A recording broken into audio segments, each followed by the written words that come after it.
Assalamualaikum warahmatullahi wabarakatuh.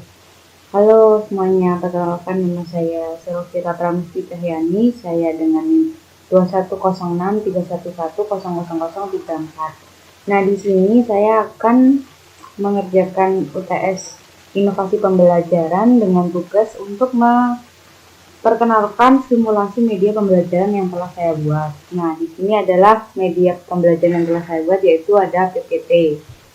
Di sini materi yang telah saya buat yaitu gambar lunak, perangkat lunak, gambar vektor.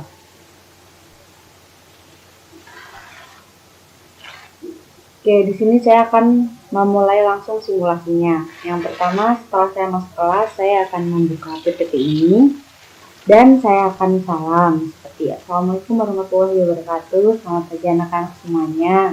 Di sini saya Ibu Selvira selaku guru dari pembelajaran desain grafis. Lalu setelah saya salam dan membuka pelajaran hari ini, saya akan mulai untuk mengabsen siswa-siswa saya. Jadi saya akan memanggil siswa saya satu persatu dari nomor urut 1 sampai dengan nomor urut sekitar 20 orang per kelas yang saya ajar. Setelah saya ajar setelah saya absen, saya akan menanyakan kesiapan siswa saya, apakah mereka siap tidak dengan materi yang akan saya berikan hari ini. Setelah siswa saya menjawab siap, maka saya akan memberikan pertanyaan dengan mereka yang materi masa lalu, apakah mereka masih ingat atau tidak. Setelah saya berikan pertanyaan itu dan mereka menjawab ingat, nah lalu saya akan mengatakan bahwa ini adalah materi lanjutan dari minggu kemarin, seperti itu. Nah, setelah itu ini akan masuk ke dalam materinya. Baik anak-anak, setelah kalian siap dan mengingat materi yang kemarin, maka kita akan melanjutkan materi hari ini, yaitu gambar vektor, perangkat lunak, gambar vektor. Nah, saya akan mulai menjelaskan materinya. Vektor. Vektor adalah gambar yang menggunakan poligon dalam menciptakan gambar pada desain komputer. Perangkat lunak grafik vektor adalah program komputer yang memungkinkan penggunanya untuk membuat dan menyunting gambar-gambar grafis vektor secara antar muka dan menyimpannya dalam format grafik vektor, di antaranya seperti JPG, PDF, dan SVG. Selanjutnya, nah, untuk membuat gambar vektor, kita memerlukan sebuah aplikasi nih teman-teman, yaitu aplikasinya CorelDRAW. Nah, di sini Ibu akan memberikan teori tentang CorelDRAW, ya tipis lah mungkin dasarnya. Jadi CorelDRAW itu memiliki beberapa tools, yaitu ada Pick Tools yang berfungsi untuk menyeleksi, memilih, serta mengatur ukuran dan fungsi dari suatu objek. Nah, yang kedua ada Crop Tool, mempunyai fungsi untuk memotong atau menghilangkan bagian pada objek tertentu yang telah kita pilih.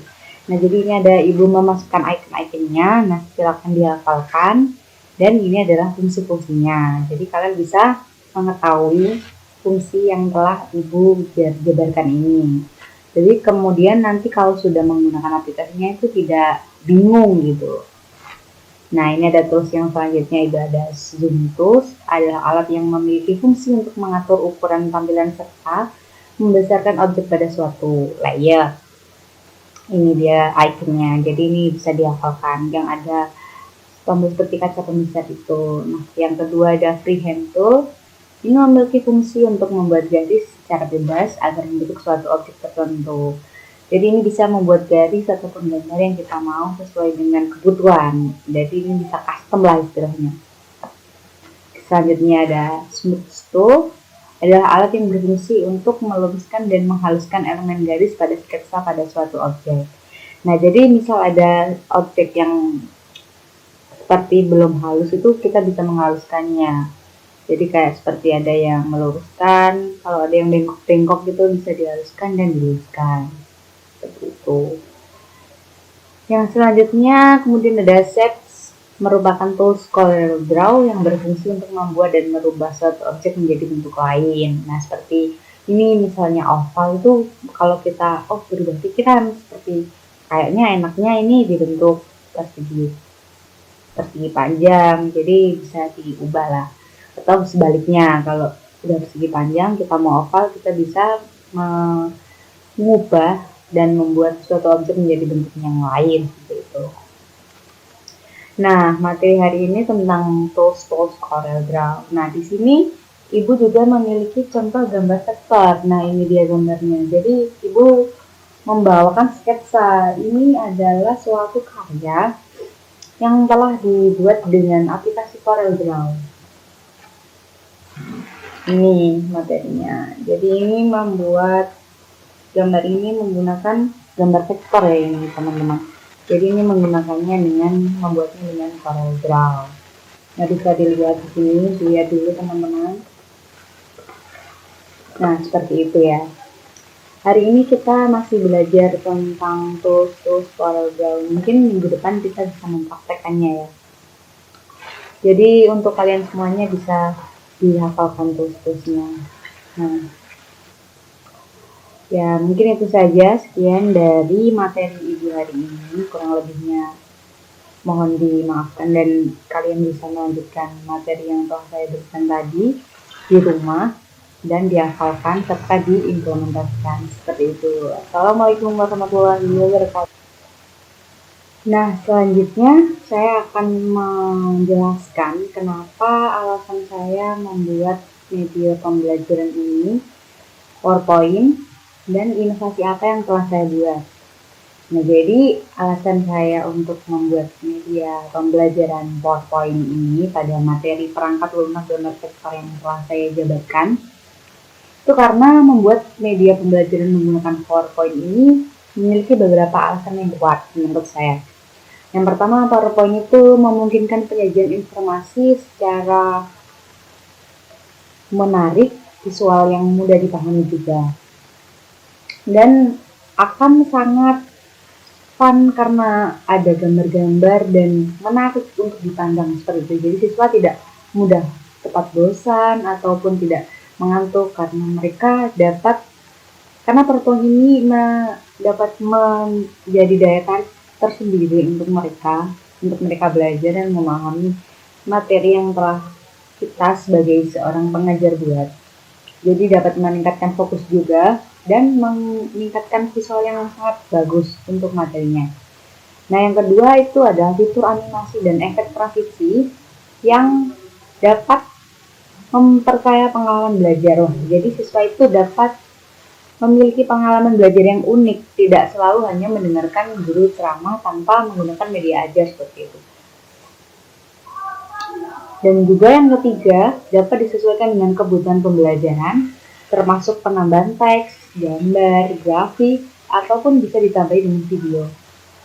Nah, yang keempat, dapat diakses dan dibagikan dengan mudah melalui email ataupun platform online. Jadi, setelah mengajar, ketika siswa belum paham ataupun belum ngeh seperti itu, jadi guru itu bisa share kembali seksi ajar PPT-nya untuk mereka belajar lagi dan mengulang materi yang telah guru sajikan. Nah, inovasi yang telah saya buat pada kali ini, saya menambahkan sebuah gambar cetak, yaitu contoh gambar vektor. Nah, jadi dengan gambar ini mereka dapat, oh ini ya jadi hasil dari pembelajaran hari ini yang telah digunakan dan telah guru jabarkan. Jadi mereka itu ada, oh ini ya seperti itu. Jadi mereka dapat mengangan-angan apa yang tugas selanjutnya diberikan seperti itu. Ya mungkin itu saja. Nah, yang selanjutnya keterkaitan media pembelajaran PowerPoint dengan karakteristik siswa di Pulau Madura ini apa sih? Nah, jadi penggunaan media pembelajaran PowerPoint ini dapat disesuaikan dengan karakteristik siswa-siswi di Pulau Madura. Mengapa? Nah, misalnya melalui bahasa Madura yang dapat diintegrasikan ke dalam slide untuk memfasilitasi pemahaman siswa secara lebih baik. Itu adalah sebuah inovasi yang belum saya lakukan, tapi itu bisa dilakukan. Seperti memasukkan bahasa daerah untuk lebih meningkatkan pemahaman siswa akan materi yang telah disajikan guru seperti itu. Selain itu, desain slide yang sederhana dan jelas akan cocok dengan preferensi visual siswa yang mungkin lebih suka pembelajaran yang langsung ke pokok bahasan. Jadi PowerPoint itu isinya inti-intinya seperti itu. Namun walaupun intinya tetap masuk ke dalam pemahaman siswa-siswi secara luas dan gamblang seperti itu. Langsung menuju ke pokok bahasanya. Jadi tidak berbelit-belit seperti diringkas seperti itu. Jadi lebih menajamkan pemahaman siswa terhadap materi yang telah guru sajikan. Lalu ada animasi dan gambar yang mencerminkan budaya lokal juga dapat menarik siswa Madura untuk membuat pembelajaran lebih relevan bagi mereka. Jadi desain-desain PowerPoint itu bisa kita custom sesuai kebutuhan dan kita bisa menginputkan budaya-budaya Madura agar siswa-siswi dapat tertarik dan juga dapat meningkatkan kepercayaan diri seperti itu. Mungkin itu saja dari saya. PTS kali ini telah saya selesaikan. Terima kasih. Wassalamualaikum warahmatullahi wabarakatuh.